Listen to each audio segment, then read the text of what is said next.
Bonjour Patrick Caner. Bonjour. Merci d'avoir accepté notre invitation en direct ce matin. On en parlait dans le journal de 7h30. Le foot français est en pleine guerre de tranchées à cause de cette décision de la Ligue de limiter à 2 le nombre de montées, de descentes entre la Ligue 1 et la Ligue 2. Est-ce que cette décision, c'est une bonne idée d'après vous ?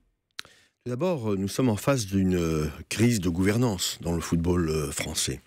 Nous avons 2 autorités souveraines, la Fédération de foot, le garant de bon fonctionnement du foot en France, et la Ligue qui a décidé, le 9 juillet dernier, de limiter à 2 le nombre de montées et donc par définition de descentes entre la Ligue 1 et la Ligue 2. C'est une décision que je respecte, tout d'abord parce que c'est une autorité, encore une fois, indépendante, mais qui manifestement ne plaît pas à tout le monde. Aujourd'hui, on le voit bien, monter en Ligue 1 n'est pas l'assurance d'y rester. J'ai fait un petit calcul. Depuis 10 ans, à chaque saison, il y a au moins 1, voire 2 clubs montés la saison précédente qui redescendent. Ce qui veut dire que c'est dur de rester en Ligue 1. Mais ça veut dire que, je vous repose la question, que pour vous, c'est une bonne idée de limiter le nombre d'équipes qui peuvent faire comme ça, monter et descendre ? C'est une idée qui a été partagée aussi par Noël Le Graët, puisque les 2 présidents, le président de la fédération, Le Graët et Thiriez, avaient décidé d'appliquer cette mesure, mais pas la saison dernière, la saison suivante. Et manifestement, il y a eu un malentendu, un différend, une difficulté qui a fait que la Ligue a précipité le mouvement. Et ce qui provoque la crise d'aujourd'hui. Donc moi, j'appelle à l'apaisement. Je considère qu'à 1 an de l'Euro 2016, c'est pas très bon en termes d'image. Nous avons là 2 fortes autorités, 2 caractères bien trempés, 2 défenseurs avec des idées différentes du foot français. Je les appelle à se réunir. Vous avez parlé tout à l'heure, pour ce qui me concerne, d'un arbitre. Je ne sais pas si je serai un des mineurs, mais en tout cas, je souhaite vraiment qu'il y ait un accord, parce que passer devant le Conseil d'État, comme l'imagine Frédéric Thiriez, contre une éventuelle décision de la Fédération, c'est quand même pas très bon pour l'image du foot français. C'est pas très bon, mais vous savez ce qu'on va dire. Si vous validez cette idée de Frédéric Thiriez, c'est que le ministre des Sports défend le foot business. Je ne vous ai pas dit que je validais cette vous ne le idée. dites pas ce matin, mais visiblement vous n'assumez pas ce que vous disiez par exemple le 10 juillet. Vous disiez que très souvent les clubs qui montent dans l'élite sont les premiers à redescendre et que voilà, ce serait peut-être une bonne chose de limiter les montées et les descentes. Je viens de vous le redire, d'ailleurs. Donc vous validez je ne me critique pas personnellement. Par contre, ce que je souhaite, c'est qu'il y ait un accord global autour de cette idée, parce que c'est comme ça qu'elle passera de la meilleure manière. Aujourd'hui, on ne peut pas fonctionner dans le foot français avec des intérêts individuels. C'est l'intérêt général du foot français qui est en cause. Je ne suis pas pour une ligue fermée, je tiens à le préciser. Je ne suis pas pour une ligue fermée, parce qu'aujourd'hui, la tradition, et plus que la tradition, l'histoire du foot français, c'est de permettre aux clubs amateurs de monter en club professionnel, aux clubs professionnels de monter de Ligue 2 en Ligue 1. Donc tout ceci doit pouvoir se perdurer, mais dans des conditions sécurisées. Une ligue fermée, j'explique pour les auditeurs, c'est simplement qu'on aurait, par exemple, 18, 19, 20 clubs qui ne changeraient jamais, qui seraient toujours en Ligue 1. Et donc c'est le pouvoir de l'argent, pour être très clair. Et qui attirerait des investisseurs et qui pourrait permettre éventuellement aux clubs français de rivaliser, notamment sur le marché des transferts, avec les clubs anglais, les clubs espagnols, etc. Oui, mais ce que vous ne dites pas, c'est que ça créerait une dichotomie, une césure, une coupure entre le professionnel et l'amateur. Moi, je crois qu'il y a dans le foot français une histoire qu'il faut respecter, un lien entre le foot amateur et le foot professionnel. Est-ce que vous avez des doutes, Patrick Caner, sur les performances du maillot jaune Chris Froome sur le Tour de France ?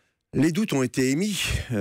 Aujourd'hui, rien n'est prouvé. Rien n'est prouvé. Il a subi les contrôles antidopage comme les autres coureurs, naturellement. Et comme il est maillot jaune encore plus que d'autres, aujourd'hui, il n'y a pas de fait constaté en termes de dopage potentiel. Donc moi, je ne participe pas à cette forme de crise, là aussi, en direction du leader du Tour de France.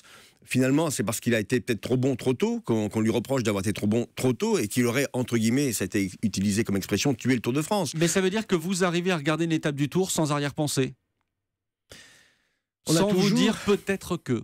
Moi, je suis pour le zéro tolérance en matière de dopage. Mais on sait bien que nous sommes devant une course-poursuite.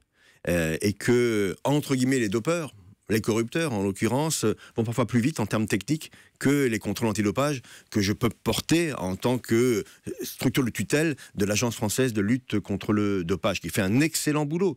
Mais on sait bien qu'il y a toujours parfois un décalage. Donc il faut être très prudent. C'est pour ça d'ailleurs que nous allons transposer à la fin de l'année des mesures du code de l'Agence mondiale antidopage dans le droit français, et je pense en particulier au contrôle de nuit, au contrôle nocturne, qui seront un élément de plus dans la palette antidopage. On va aller surprendre les cyclistes en pleine nuit dans leur lit pour leur dire maintenant on fait un contrôle. Je n'emploie pas le mot de surprendre, je dis simplement que quand on n'a rien à se reprocher, on n'a pas à avoir peur d'un contrôle nocturne, parce qu'aujourd'hui on le sait bien qu'il y a des techniques de mini-doses d'OPO qui peuvent être données à la veille de la nuit, très concrètement, et qui disparaissent du sang le lendemain matin. Donc, vous avez parlé de course-poursuite, moi j'insiste là-dessus. Il faut que nous nous donnons les moyens, y compris sûrement sur le plan financier, pour que les contrôles antidopage soient les plus performants possibles pour éviter de tenter les dopeurs de se développer. Mais comment vous réagissez quand vous voyez qu'hier Rasmussen, ancien maillot jaune, justifie quasiment le dopage dans Libération et dit très clairement que le peloton aujourd'hui n'est pas propre? C'est ce qu'il dit. En tout cas, il s'y connaît. Il s'y connaît, bien sûr, mais on a de moins en moins de contrôles positifs. Non pas parce qu'il y a moins en moins de contrôles, mais ils sont de moins en moins positifs. Ce qui signifie que la prévention et la répression sont les éléments qui, aujourd'hui, incitent les coureurs à faire très attention, et aussi aux équipes. Mais nous savons, je ne donnerai pas le nom d'équipe, nous savons que les équipes qui sont toujours tentées par ce mode de tricherie, parce qu'il faut appeler ce mot, c'est une tricherie, c'est même une duperie par rapport au public, et qui a des valeurs financières non négligeables. Mais vous diriez que cette suspicion permanente met finalement en danger le Tour ?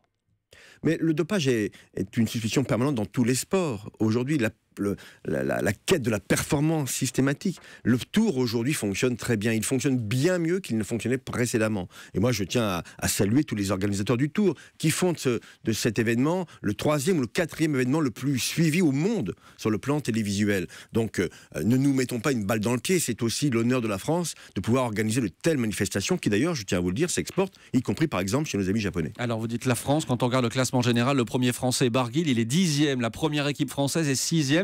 Est-ce que le cyclisme français n'est pas en train de décrocher? C'est pas une bonne saison pour nous, ça je vous le concède. On a eu une seule victoire d'étape à Mur de Bretagne par Villermoz. Bon, c'est pas extraordinaire. Notre champion Thibaut Pinot a chuté plusieurs fois, encore hier malheureusement.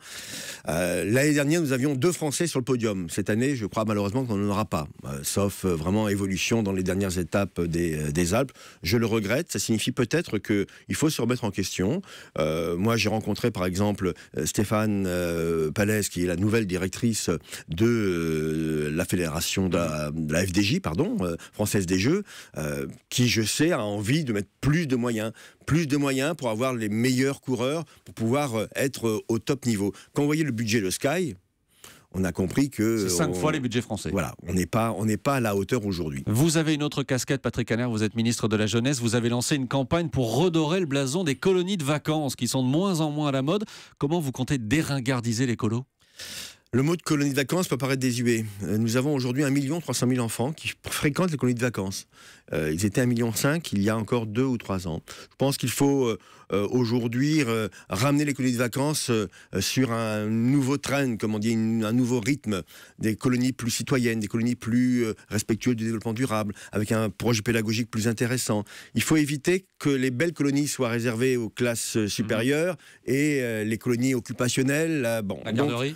Voilà, donc il faut changer le rythme des choses, et c'est pour ça que je suis allé sur le terrain, pour dire que c'était possible, et donc nous avons mis des moyens financiers pour encourager les colonies de la nouvelle génération. Vous allez aider ces colonies-là? Bien sûr, avec un appel à projet. Il y a 50 déjà projets qui ont été retenus, avec un financement de 240 000 € par mon ministère, pour les encourager à faire encore plus, et montrer que passer 15 jours en colonie de vacances, ça était peut-être votre cas, oui.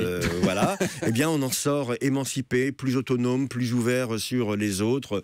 Voilà, bon, un enfant a besoin de ce moment de liberté par rapport à ses parents, et parfois aussi les parents ont besoin de cette liberté. Oui, ça arrive aussi. Le plaidoyer pour l'écolo du ministre de la Jeunesse et des Sports. Merci beaucoup Patrick Caner d'être venu ce matin en direct sur Europe 1.